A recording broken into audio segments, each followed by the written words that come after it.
tidak bertanggul di kawasan perkotaan, saya akan lebih fokus di kawasan perkotaan saja.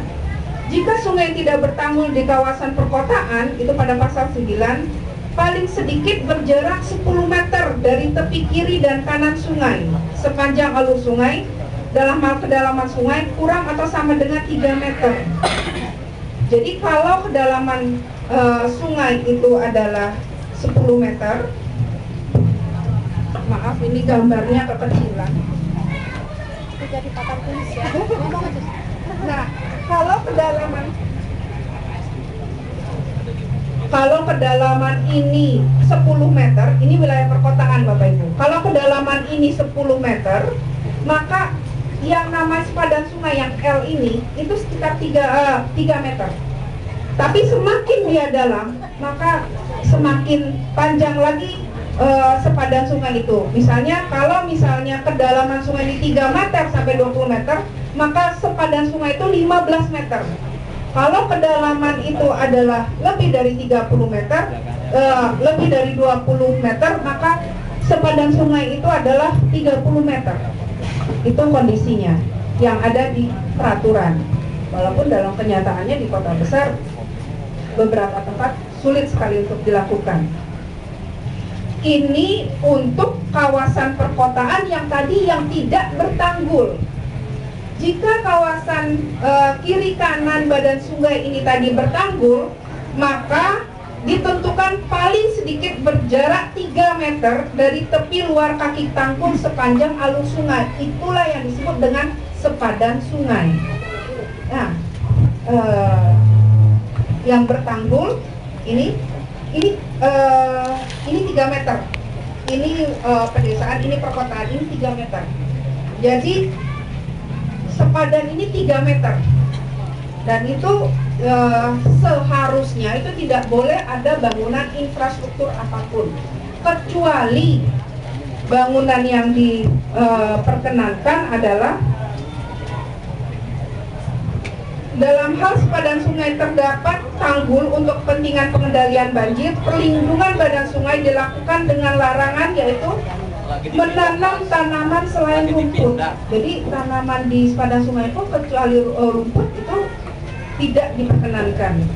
Mendirikan bangunan dan mengurangi dimensi tanggul, karena ditakutkan terjadi kerusakan di infrastruktur yang sudah dibangun, sehingga pada saat musim hujan tanggulnya jebol, terkenalah banjir. Perlindungan ini dilakukan untuk karena itu tadi Bapak Ibu, sungai ini tadi kan naik turun. Pada saat dia susut, dia mungkin terlihat cuma di titik yang biru tua misalnya.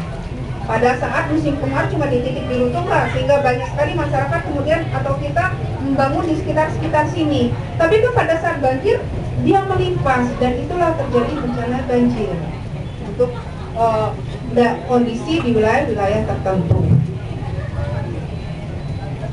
Sehingga di sepadan sungai ini itu tadi aturannya tidak boleh ada infrastruktur. Kalaupun ada tanaman sebaiknya adalah tanaman rumput. Kalaupun ada bisa dibuat pasung mungkin di sana, fasilitas umum, kita bermain dan lain sebagainya.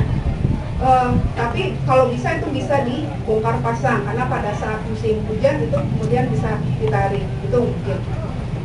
Sehingga pada saat ada luapan air, tanaman atau kayu-kayuan ini tadi tidak mengganggu aliran air. Seperti kemarin, waktu itu saya melihat di Kali Bekasi. Di Kali Bekasi, 2/3 badan itu tertutup oleh tanaman, oleh sampah, sehingga aliran air tidak mengalir. Ini baru-baru kemarin ya, Februari, pertengahan Februari kemarin.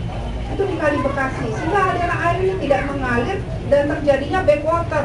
Baik ke bagian hulu terjadi banjir, di bagian hilir pun kalau misalnya sampah-sampah ini terus ini terjadi kerusakan infrastruktur yang di bagian hilir.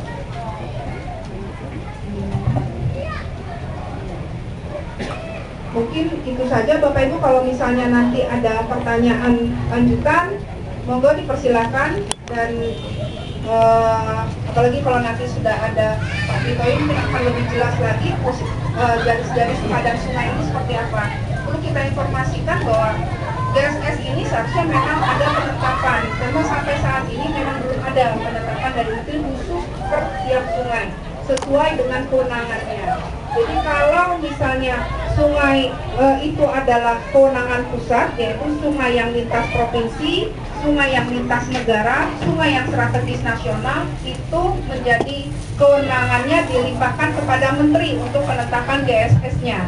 Tapi kalau misalnya wilayah sungai ini lintas kabupaten kota di dalam satu provinsi, itu kewenangan menjadi kewenangan gubernur untuk penentuan garis GSS-nya. Sedangkan yang di dalam kabupaten menjadi kewenangan bupati atau wali kota.